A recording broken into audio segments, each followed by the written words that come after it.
We better pay more attention too.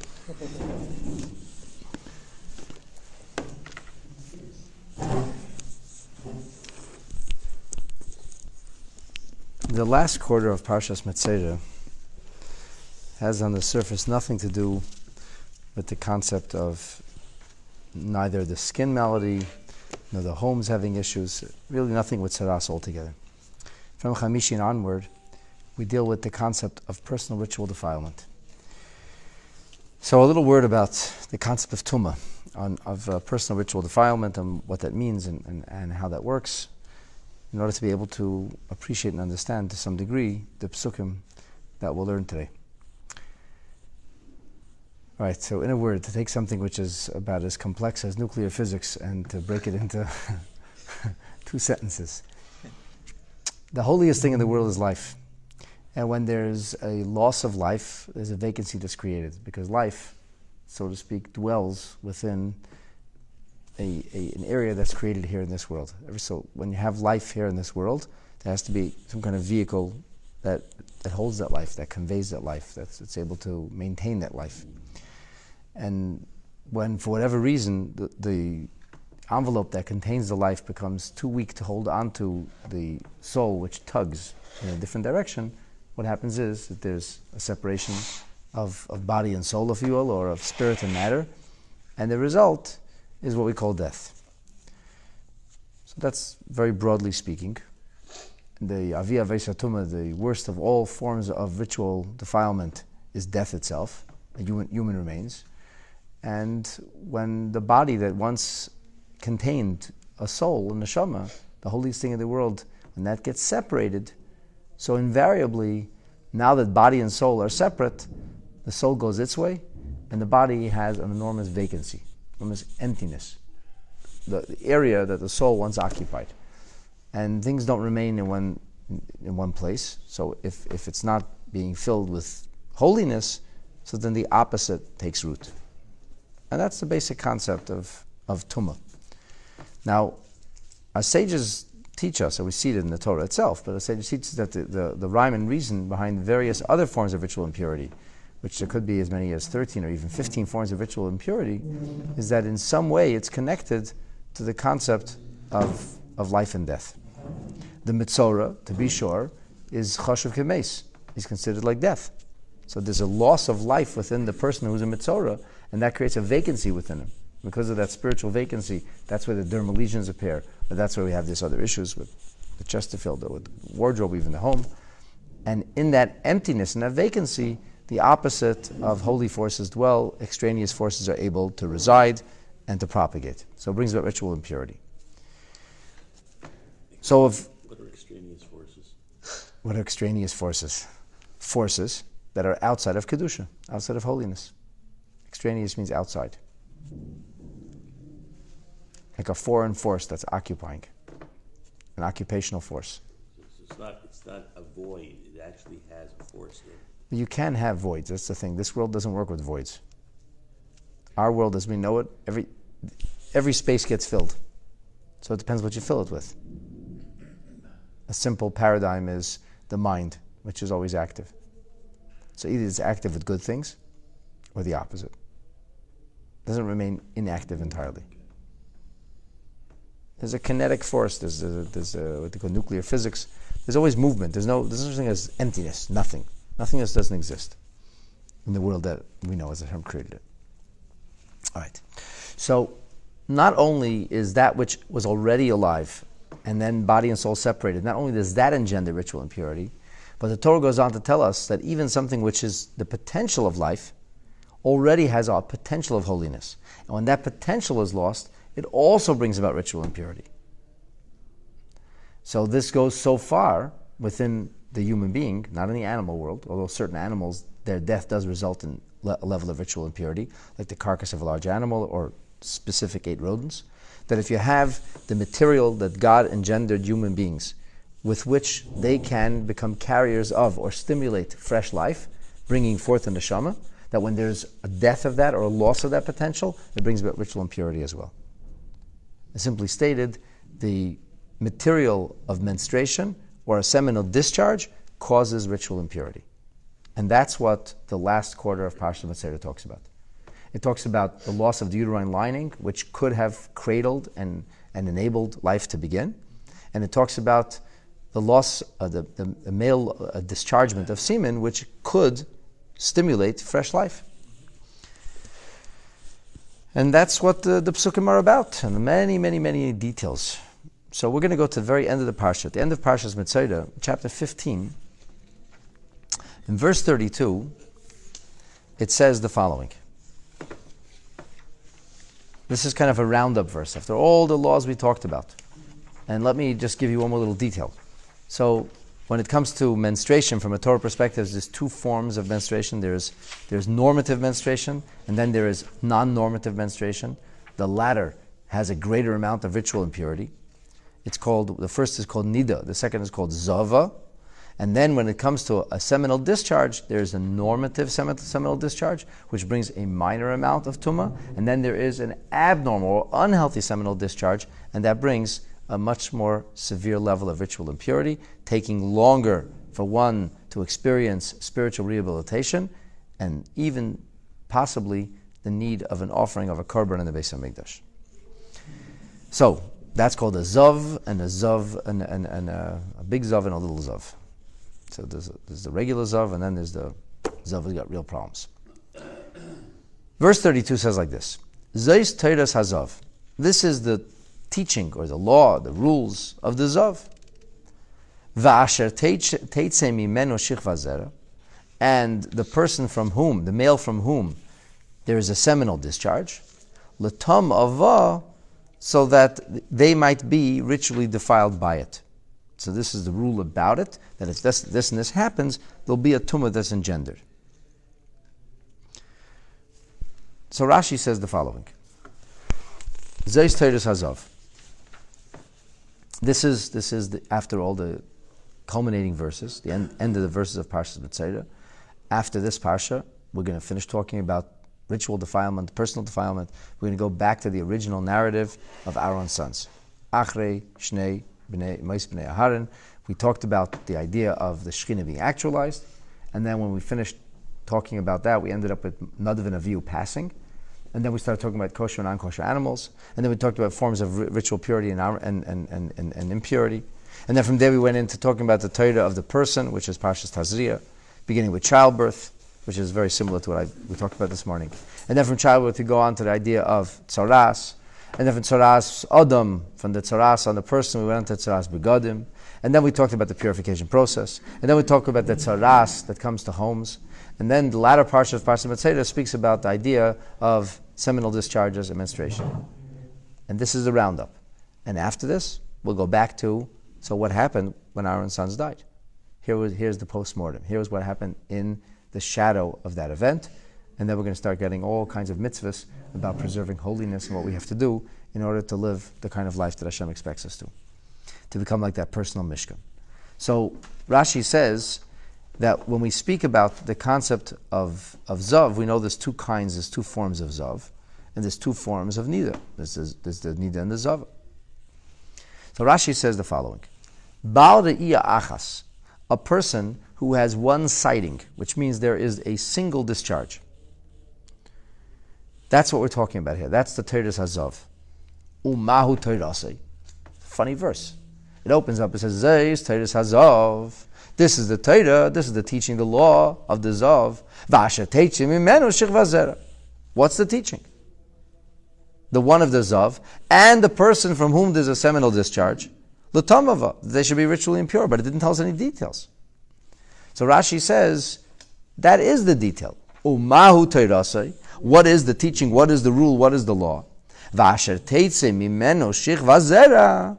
That the Zav, the person who experienced an abnormal discharge, seminal discharge, is like a person who experienced a perfectly normal seminal discharge. That he is kebal keri. A bal keri is a person who experienced the body ejecting this in a normal way, and namely, tamei tumes aref, that he's only tamei for one day, till evening, which is he goes to mikveh in the evening, and then he's able to resume life in a normal fashion. So we don't live with the laws of ritual purity and impurity today. They're not part of our everyday life because we don't have a Beit HaMikdash and we don't have Beit HaMikdash material. The things that we once upon a time needed to live a ritual period, we don't have today. But once upon a time, when people lived this way, when Kohanim were eating truma on a daily basis, they had to be pure. So Kohanim actually would go to the mikvah on a regular basis. As a rule, probably every day, if they were going to eat truma. And there were many, many Yisraelim, ordinary Jews who didn't eat truma, who were eichlin chulin betara, who ate ordinary food, but with a sense of ritual purity. Because tahara mevodei precious and precious mevodei kedusha, they wanted to come closer to Hashem. And in this way you could mingle and mix with Kohanim, and there was no concern whether you were pure or weren't pure. So there's many people who lived like this. They lived their lives in accordance with ritual purity, which is not connected to the notion of using mikveh today. It's a totally different idea. But once upon a time, the concept was ritual purity. So you needed to know the laws. When is it required to go to mikveh? When is it not? So one more little preface in order to be able to understand this. The male body produces a significant amount of seminal material on a daily basis. That's the way God created the male body. It always has what it needs if it is to procreate. What happens to all that material? If the body would keep producing this material, eventually you would explode from having an endless amount of material. So what happens? So the body, like it is with many other chemicals, produces and then afterwards it collapses. It produces and it collapses. Constantly doing this. Just like your skin regenerates itself on a daily basis. So the body constantly produces and then afterwards the body collapses it and destroys it. And then the body reproduces, makes a fresh supply, and then the body destroys it again. What happens if a person doesn't have the ability to process the excess waste, the leftover, after the body produces certain chemicals, then the body can't get rid of it? What happens? Sometimes seminal mission. Huh? That we're talking about, like seminal mission kind of thing? Yeah, so the seminal mission can happen in an abnormal way. The body has to push it out at some point. Abnormal, okay. So an abnormal means the body's not functioning normally. Right. If the body's not functioning normally, it'll have to eject it in an abnormal fashion. Because really when the body collapses, it doesn't have to push it out, it simply collapses it. So there's an enormous amount of intake into our body, an enormous amount of outtake. On a simple level, it's food and digestion and kidneys and so on and so forth. But this is not only with regard to food, it's a general concept. So when the body can't get rid of things in a normative way, we have a problem. That's eventually where people can get seriously ill, if they can't process, if they can't get rid of stuff. So are we talking about here the abnormal? This is the first one we're talking about? So we're talking about a zav as a person who experiences an abnormal flow, but a minor amount, just one sighting. So we're told that Rashi's telling us here that the zav who experiences one abnormal flow, one abnormal discharge, is not different in principle from the person who experiences a discharge in a healthy or normative manner. So somebody who's active in a normal way in conjugal relations, and he has a discharge, a normal discharge, where the body ejects this in a normal way that brings about ritual impurity. We're talking about marital relations. Marital relations would cause ritual impurity, correct? Okay. Correct. So that would be just like a Baal Keri, the same kind of thing. He's Tomei Tumas Erev. However, if there is a larger amount of material being pushed out of the body, and that's where we go to verse 33, Vahadava benidasa. This refers now to the female, and her body's ejecting the menstrual lining. Vahazav ezoivai, and the zav, which is the male who is getting rid of the excess seminal material, lazachar or lanakeva. This is the different laws for males and females. Ula ish asher yishkav imtameya. The same laws would apply to a male who would cohabit with a female who's experiencing ritual impurity. So Rashi says, V'hazav es zoivai. So it says two times the idea of zav. Zav means that there's this abnormal kind of ejection from the body. And it says hazav es zoivai. So Rashi says, this is talking about Baal Shtei. This is when there is two sightings. Or the Baal Shalosh Diyos, when there's three sightings. That their law is explained earlier. So the person who has two sightings or three sightings, conversely, will be tamei for 7 days. And if it's three sightings, not only tamei for 7 days, not only requires immersion in a special mikveh, which is connected to an underground spring, but also has to bring the concept of a korban. They're not giving you any specifications about what the sighting is, right? Is it just everything appears normal? There's no There specific. are some specifications, not right now, but there are some specifications of what is considered seminal material and what is not. Gotcha. And a sighting is a sighting, and the body sends it out. Okay, so basically we have three forms of the Zav.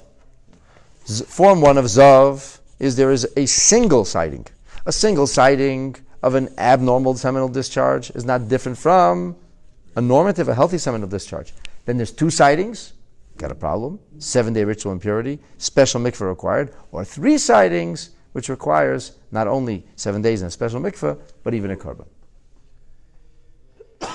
So far, you with me? Okay. The notion of Latomava, says the Sefarno, is connected to the bite of the snake. The Sefarno connects this, based on the words of our sages, back to the original sin of Adam and Chava, which is the eating from the tree of knowledge. Because before then there was no sin, and before then there was no ritual impurity. And that's the meaning of Latam Ava. Latam Ava means it goes back to its original source. That all of this, the reason that there's ritual impurity, or the reason that there's death, is because there was a mixture of good and evil when that tree of knowledge was consumed. But once upon a time, when God first created the world, good and evil were distinct, separate and apart. So there was no possibility for a vacancy created by loss of neshama to be filled by the opposite of holiness, because it was only holiness. The realms of holiness and unholiness were entirely separate, and they didn't mix. It was only when Adam and Chava ate from that fruit, in which time they ingested the spiritual element that tree represented, that they made this mix of light and darkness, or goodness and the opposite. And when they made that mix, that's what caused everything to collapse. The whole spiritual ecosystem collapsed, and from that point and onward, we have the concept of death.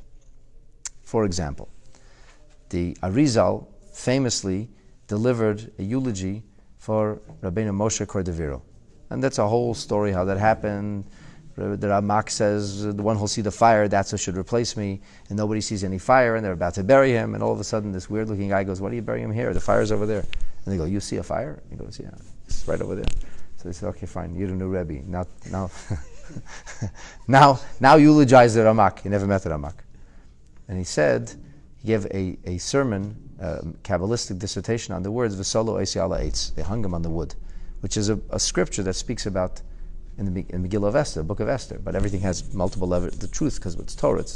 So he said, V'solo eisi. Do you know why he was hung, so to speak? Do you know where death hangs on eitz, the original tree, the original sin? In other words, Sugazund, the Ramak was such a holy person that had he not been part of this world in which there was the sin of the original eating of the fruit that HaKadosh Baruch Hu told Adam and Chava not to eat, had that not happened, he never would have died. So V'solo eisei, it hangs on ha'etz, the original tree, the original wood. And there's this notion that all ritual impurity ultimately hails back from the first sin. Sin and ritual impurity, they're not mutually exclusive. They ultimately have a direct influence upon one another. So the Rebbe kind of reads this whole narrative of the Zav Baal Riyah Achas, or Shtei Riyas, the Zav was one sighting, or two sightings, or three sightings. The Rebbe sees all of this through the prism of Avodas Hashem, through the notion of serving Hashem and the spiritual alter ego and the sources of what all this represents. Okay, so let's go to page Reish Chav Beis. And this is entry number 18, Chai. So we learned in Rashi that there's a Zeis Teres Hazav. This is the Torah of the Zav. The Zav is the person who has an abnormal discharge. That he is Asher Teitzim Mimenu Shichva Zera, just like a person who has a healthy discharge. So that's the Torah, the way Rashi explains it. It's not just, and this is the Torah of the Zav, and the Torah of the person who has a normal seminal discharge. No, says Rashi. That's not how to read the Pasuk. V'zayis Torah Hazav. This is the Torah of the Zav. What is the teaching, the law of the Zav? That he, even though it's an abnormal seminal discharge, it's like a regular seminal discharge. And then, V'azav Azayvai, the one who has two sightings or three sightings, that's a separate story. That's in the next Pasuk. That's how Rashi explains this. The word Zayis Torah. Otherwise, what's Torah? What's the law? We don't see a law there. So in this particular rumination, this is a piece of rumination. The Rebbe sets out to explain the deeper meaning of the hashva'ah, of the comparison between the Zov. The Zov is the person who experiences his abnormal seminal discharge, to the Balkari. Balkari is a person who experiences a normative seminal discharge. That both of them are Tomei Tumas Erev. That both of them experience ritual impurity for one day. Okay, so the Rebbe sets out to explain the juxtaposition of these two within the prism, within the frame of Avodas Hashem. Because really, besides the laws we're supposed to keep, there's also always a deeper message. There's an inspirational teaching, there's an idea that fits into the concept or syntax of Avodas Hashem. And this is how it goes. Hahevdel ben Balkari lezov. So what is the difference in a Balkari and a Balzav? The Balkari is a person who experiences a normative seminal discharge. The Zav is a person who experiences an abnormal seminal discharge. It's the same rule. What's the difference? So the difference is that the Balkari, the tomb of the Balkari, Baba Eifin Tivi, what happened here was normative. That was nature. So he's ritually impure? Yes, because of nature. There's nothing wrong with that. There's no problem here. V'ilu tumas zav, but the tomb of the zav, Baba Tetzah mimachla. It comes from the notion of malaise, illness, if you will. Umashmois hadavar beruchnis. This is what it means then, beruchnis. Now, by the way, it is illness. Zav is connected to physical illness. Only that physical illness brings about ritual impurity. The physical illness is I once sat with a urologist trying to figure this out. It's probably what they call today epidemiology, which means, as I said, when the body is producing this material but can't collapse it, and there's an unhealthy buildup, and that's not healthy. The body can't keep extra fluid in it. So at some point, the body is forced to push it out. I think it breaks down to some degree regardless, but when it's not broken down fully, then the body isn't healthy. So that causes this ritual impurity. Okay, so the difference in Balkari and Zav is one is healthy and one is unhealthy. One is experiencing a form of illness, and the other is nature. That's how the human body functions. So Balkari then miyatzeg es hatuma v'sharaya hakayamim ba'adam be'efen tivi. Balkari then would represent the evil inside of us, which comes in a natural way. That is to say that every one of us has unwholesomeness, not because we did something wrong. It's because, or we're doing something right. It's by dint of the fact that we were born or created. Being born or created after Adam and Chava's sin necessarily means that there is toxicity. It's not possible for a human being not to have toxins. Everybody's got some poison. And now the body has to get rid of the poison. But the Reya is there. That's what the Balkari represents. The natural toxicity, spiritual toxicity. Ilo Hazov, the Zav, however, Miyatzeg, he's emblematic of Tuma and Reya she'enik hayamim ba'adam b'derech teva. It's not naturally there. It's nitoisfa ayedei chet. Something got added. There was a breakdown at some point. So physically, something causes the physical breakdown in the body. It could be diet, it could be other concerns. There's something that caused the breakdown. And real medicine is not just Band-Aid or treating symptoms, but be holistic, go back to the source. So what was wrong? What caused all of this to happen? Ultimately, everything has a cause. When the Rebbe had the heart attack in 1977, so the Rebbe asked Dr. Bernard Laun, who's the inventor of the defibrillator. It's my grandfather's cousin. He brought him. He was in Russia treating Suslov, who was the president of Russia at the time. So he left Russia and came to treat the Rebbe. And at some point, the Rebbe asked him, why did this happen to me? And he's a very, very brilliant man, Dr. Laun. Dr. Laun said to the Rebbe, because you made impossible demands of yourself. And the body just couldn't take it anymore. This was going on for decades. So the Rebbe made impossible demands of himself, and the body had enough. This lifestyle is totally not normal, off the charts. In other words, everything comes like, you can push it. At a certain point, the body's going to rebel. You can only demand so much from your body. When people live in a taxing way, something's going to give. So all illness comes from something giving. Something gives somewhere. And invariably, we all have to make choices. Like sometimes you have circumstances, you have no choice. Something's got to give. It's going to give. I have no choice. I have to do what I have to do now. Like if people have a baby and they're up day and night, and eventually they have to crack up and they get sick from it. So what's the choice? You know what? The baby will have to cry himself and feed himself for the next 24 hours. We're going to just chill out. And that doesn't work like that. That's not normal. So what's going to give? Well, you're going to pay a price, but you got to do what you got to do.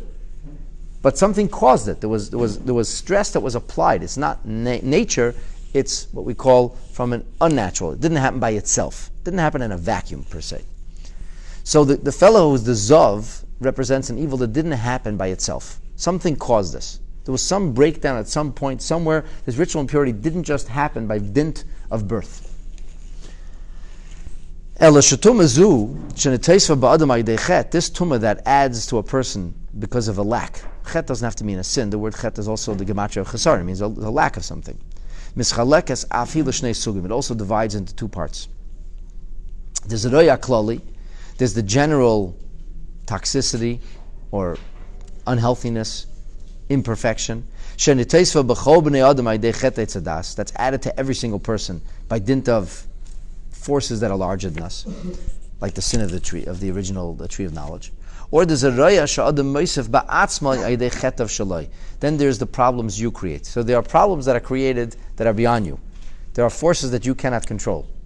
You just have to deal with it. You can't control it. Every one of us has situations. What do you do about the situation? You're going to deal with it. But I'm not responsible for it. Yeah, that's true. You're not. Nothing you did contributed to the situation. Well, then why do I have to deal with it? Because that's what Hashem decided. So you have to deal with the situation.